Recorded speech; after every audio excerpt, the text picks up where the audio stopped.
Alright, ladies and gentlemen, Fab's in the house. And today I've got the Shirogorov Neon Lite here with me for a review. As usual, we're gonna analyze the look, the sound, and the feel of this guy. But first of all, please don't forget to like the video and to subscribe to the channel if you're enjoying the content. So let's check out the size of this guy, because this is a relatively small one. It's gonna be 7.5 inch long overall with a 3.375 inch long blade and roughly 4 inches long handle. And let's see how this guy compares, first of all, up to some classic ones we have here. Ontario Rat number 2, right over here. So just a little bit smaller than the Neon. The Rat number 1, of course, is huge, and it's, it's kind of dwarfing this little guy right over here. Something more in the lines of the Neon is the TRM Neutron right over here. Really cool and light knife.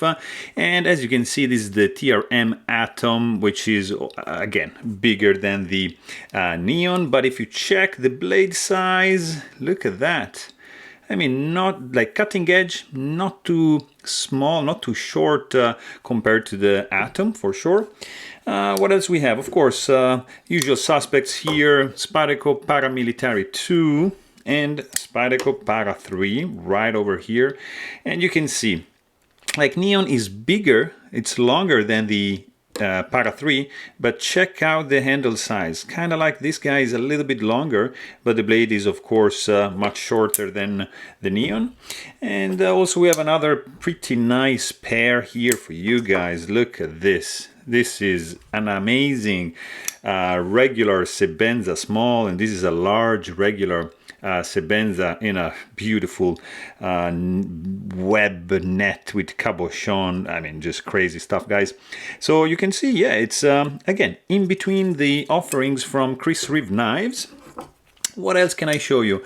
A couple from Shirogorov, of course. We've got this beast over here. This is the F95 Custom Division White Tiger, and also, just because we have it here, why not? This is the Hattie R, also from Shirogorov, so you can see how they compare to the Neon, which is also something interesting we can have here. This is the, this is like maybe better right over here. It's of course Holt Bladeworks Spectre. Let's see up against some big boys we have in the house. This is the Argo Assassin Knives, like huge front flipper right over here. And what else we have? Something small to compare it against. This is the Rogers Design OEM in a pretty cool blurple, I would say. So guys, this is the Shirogorov Neon Lite, and it's very similar to the Shirogorov Neon Zero, but there's some differences, and you can check them out in a separate video that I'm gonna upload for you. So this is, of course, Shirogorov, made in Russia. It's gonna be around $600-700 US. It's very cool, very nice lines. I'm a fan of Shirogorov knives. You probably know at this point, and there's something really cool with Shirogorov knives. I mean, the action, the look, the sound, the feel. For me, it just checks all the boxes. And this guy is just a frame lock, titanium, with some nice, pretty cool wavy milled lines in both scales, like presentation and lock side. So really cool. There's over travel stop right over here, which is hidden. I don't know if you can see it right over here. But overall, the chamfering is the classic Shirogorov outside chamfering, inner chamfering, nice sweeping lines, classic Shiro design. I mean, it's unmistakable for sure. This is a version with a titanium 3D milled backspacer with a lanyard hole, which is integrated inside into the backspacer right over here.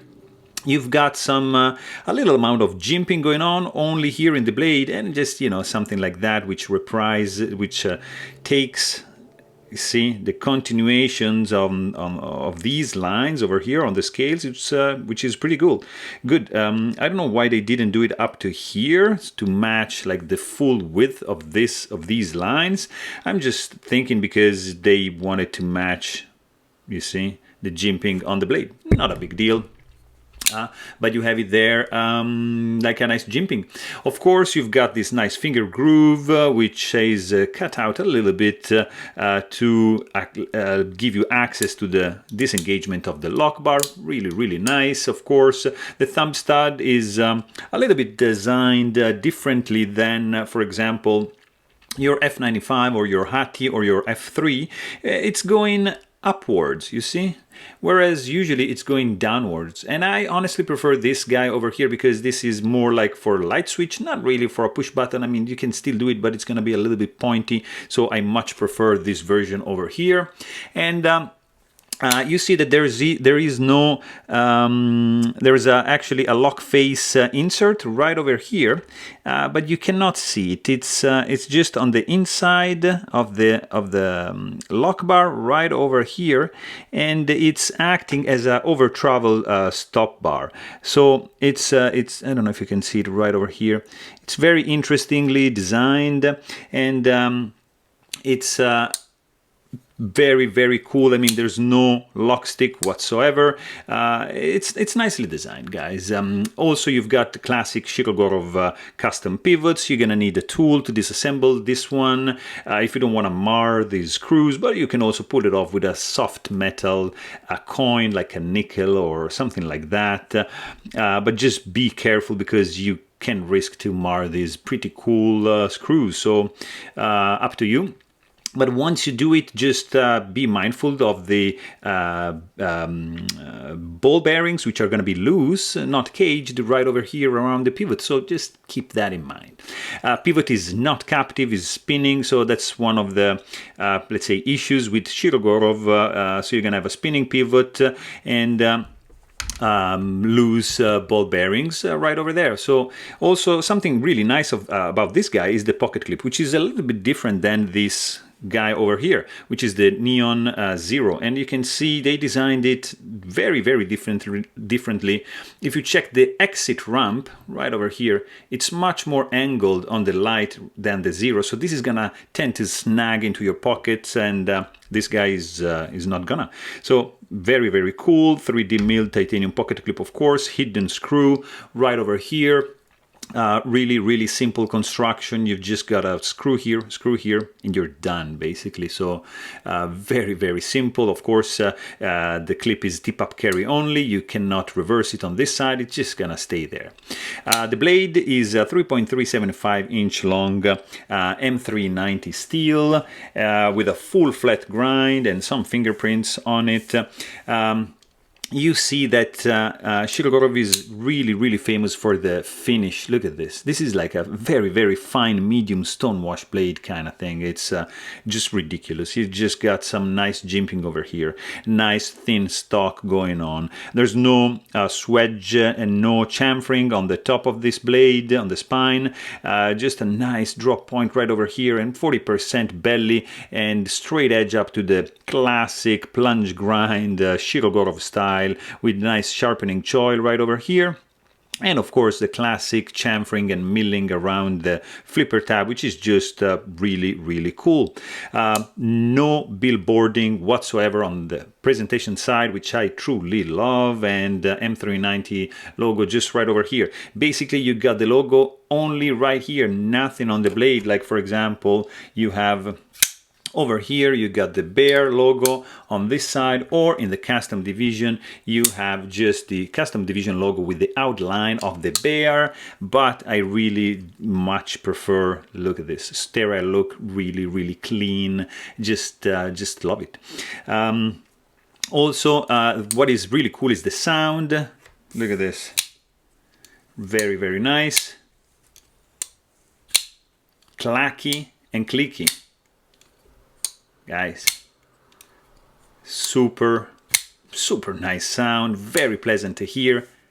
Nice clack and nice click when closing. It's it has some softness to it. I don't know if it can translate into the video nicely, but I'm telling you, it is really pleasant to the ear. The weight of this guy in the pocket is going to be 3.1 ounces, so very, very light. Indeed, there's no hot spots whatsoever when you squeeze on this handle. It's very, very comfortable, I have to say. Jimping is just gonna be here. It's a little bit functional. I mean, it's not aggressive in any ways, but I'm thinking maybe a little bit more would have been better. You're not gonna, I mean, I can't, with my big hands, I can't really do like a reverse grip like that, but it's... yeah, I mean, it's still comfortable. It feels absolutely solid because of the presence of this full, like, solid back spacer right over here. Sleek texture, like a little bit on the slippery side. These grooves might gonna increase the traction and the grip, but overall it's kind of like on the slippery side. I don't see any issues in the construction, like no gaps, no blade play. There's nothing. These knives are absolutely solidly built. The feel is absolutely solid. The clip is a little bit on the stiff side, so lots of clip retention over here. Deployment speed, absolutely fast. If you do light switch, it's great. If you do push button, if you do a push button also, but it's gonna be hurting a little bit because of the pointy nature of this flipper tab. So I would just do a nice and easy light switch like that, and it's going to be absolutely super smooth. This guy is running on multi-row bearings, not single row, and there is a lot of them. I don't know, maybe 30 per side, something like that, and that gives a very smooth feel when you deploy it and when you close it. It just wants to glide down. Detent strength is on the medium strong side on this one. It's very, very cool. You even have some kickback, even if the blade is a little bit on the light and small side, but it's just great. It feels amazing in the hand. There's no way you're going to be able to touch the tip because it's nicely protected by this backspacer right over here. And of course, no rattling when shaken. It's well put together, guys. The lock release area over here, it's pretty easy to access, I have to say. It's not ideal like, for example, you find in the F95, which is rounded off a little bit more and much larger area, as you can see. So it's much more comfortable in the F95, but you also have a larger knife to handle. So that's why probably it's easy, and it's still pretty easy to access. There's zero lock stick. There is no detent ball ramp, so you're gonna feel a little bit of hard step right over here, but you have a nice free fall action and just glide.